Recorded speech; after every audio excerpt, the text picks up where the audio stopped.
আমি কেন জানি মেনে নিতে পারছি না, এবং মেনে নিতে না পারাটাই হয়তোবা আমার জন্য সবচাইতে কষ্টদায়ক।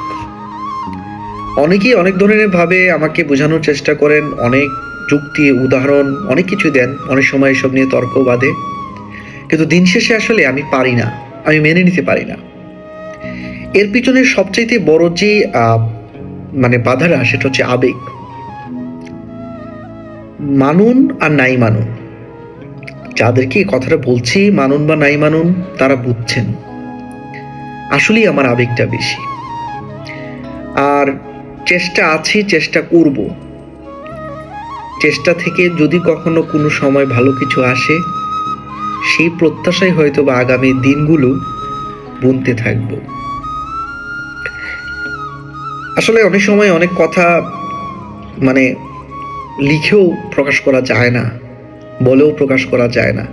শুধুমাত্র প্রকাশ করা যায় একটা অন্ধকার এবং একটা আবদ্ধ করে, যদি চিৎকার করে ক্রন্দন করা যায়। আসলেই আমি আবেগের কাছে হেরে গেছি হয়তোবা।